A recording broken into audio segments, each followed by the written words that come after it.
gimana ya, suami saya, anak-anak saya tuh sambil bilang oke mami, kayak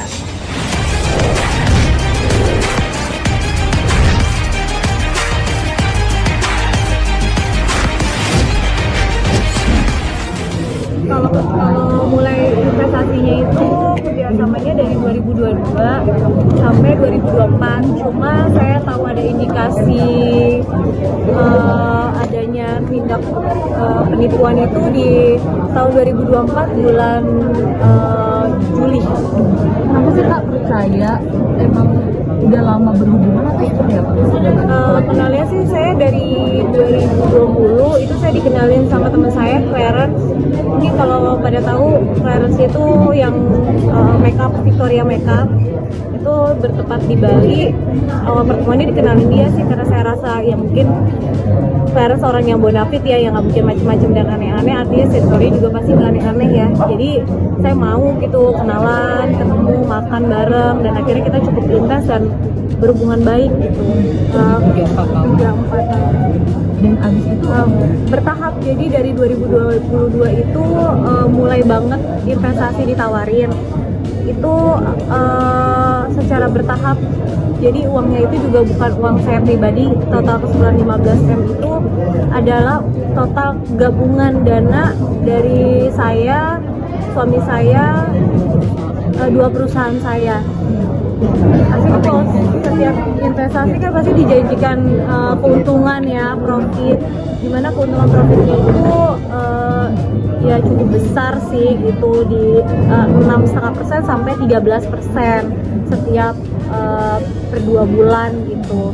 Saya rasa mungkin kalau kita di bank kan nggak mungkin dapat segitu, makanya saya tertarik juga karena percaya, balik lagi rasa kepercayaan saya terhadap orang ini tuh cukup besar banget gitu. Jadinya saya mau ikut investasi. Oh iya itu ada dari 2022 itu ada pastinya, makanya saya makin percaya sama terlapor ini karena profitnya itu kan sesuai kesepakatan, artinya nggak mangkir, nggak apa. Terus dia juga membuktikan bahwa bisnis ini ada real gitu loh. Makanya saya percaya aja gitu, dia kirimin purchase order atau apa ya saya percaya. Banyak sih pengadaan barang kayak misalnya sembako, minyak, tangki air kayak gitu-gitu. Mungkin kalau teman-teman yang biasa investasi tahu juga sih pengadaan model kayak gini gitu. Nah, terus ada properti juga, terus ada catering juga gitu. Saya tuh kan orangnya jujurnya tuh kayak mungkin kalau teman-teman atau gosip-gosip dari luar tuh, saya tuh orang yang bergantung banget sama suami saya gitu ya. Mungkin banyak orang nggak tahu kalau saya tuh emang pekerja keras banget, semuanya saya kerjain gitu. Jadi saya syuting, saya bisnis, saya tuh real gitu. Dari tahun 2018 saya punya bisnis kosmetik, itu masih jalan sampai detik ini. Saya tabungin terus gitu buat anak-anak saya. Dan puncaknya tuh memang kemarin saya ke Amerika itu karena saya mau ngalahin anak saya ke Amerika gitu. Saya udah alokasikan lah dana itu, tapi dana itu memang saya pakai untuk investasi ini.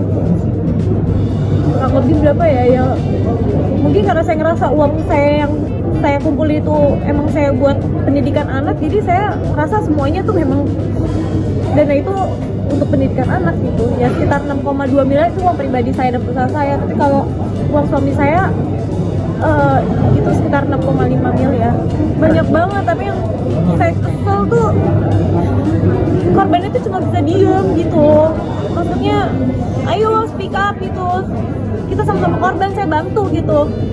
Gak sedikit mbak, korbannya di Bali itu banyak banget. Bahkan bulan lalu aja dia masih mencoba aksi penipuannya dia dengan menggunakan data perusahaan saya gitu loh. Masih bulan lalu padahal udah ketahuan dia tuh nipu, tapi saya baru tadi pagi dapat laporan dia masih melakukan aksi dia gitu loh. Iya mbak, udah deket banget, bahkan apa ya, anak-anaknya cukup deket, bukan cukup lagi, deket banget sama anak saya gitu.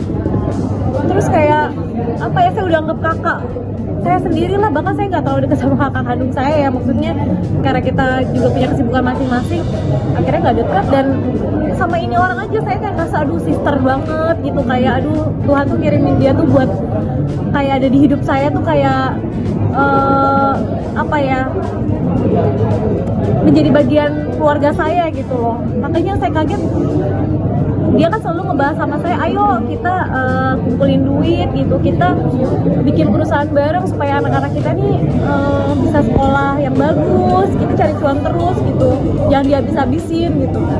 Tapi malah dia ngabisin saya gitu, nggak bersisa malah. Ya, saya sih nggak tahu ya, mungkin orang lain yang menilai karena orang-orang sekeliling saya ngerasa ada perubahan banget dari saya. Pertama, staff-staff saya itu udah ngingetin saya bahwa uang perusahaan tuh udah kosong, ibu jangan keluarin dana lagi. Tapi ketika saya ketemu orang ini, saya nggak bisa ngomong enggak gitu. Jadi berapapun yang dia minta, saya tidak pernah ngomong tidak. Bahkan saya pernah bilang sama dia, saya udah nggak punya uang lagi, mau saya screenshotin nggak mutasi saya gitu. Tapi dia berusaha, ya gimana cari duitnya lah, minjem kanan kiri. Akhirnya saya pernah hampir menggadaikan tas mewah saya supaya saya bisa dapetin duit gitu buat dia gitu. Sampai segitunya. Pasti shock juga sama kayak saya, cuma kan dia lebih dewasa ya menyikapinya, dan dia adalah orang di garda depan deh yang bantuin saya. Jujur ini Ibu Ratna ini adalah tim lawyer suami saya yang memang diminta suami saya untuk bantu saya gitu. Jadi dia sama sekali nggak marah karena tahu banget ya saya lagi mentalnya lagi down banget. Suami saya nggak pernah tuh kalimat menyalahkan saya, itu sama sekali nggak pernah. Itu yang kadang-kadang saya bikin gimana ya, suami saya, anak-anak saya tuh sambil bilang oke mami, kayak mereka nggak ngerti kan, itu oke mami, nanti uang aku pakai aja gitu. Itu buat saya nyesek banget sih. Terus sampai saya selalu bilang nggak apa-apa, nanti saya jual beberapa tanah saya buat ganti uang kamu. Tapi jujur saya bukan itu yang saya pengen sih, kayak saya ngerasa feeling guilty aja sama suami dan anak-anak saya. Iya, suami istri. Karena ada beberapa kerjasama juga yang transfernya ke rekening suaminya.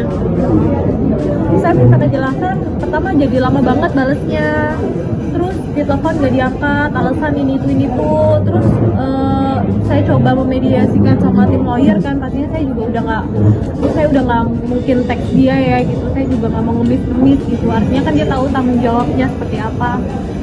Tim lawyer juga udah coba adain mediasi, dan dia juga ada sempat pengakuan ya, pengakuan secara tertulis juga bahwa apa yang dia lakukan itu salah, dan mengupayakan beberapa pengalihan aset-asetnya dia, tapi sampai detik ini tuh nggak ada, dan kita cek aset dia nggak ada sama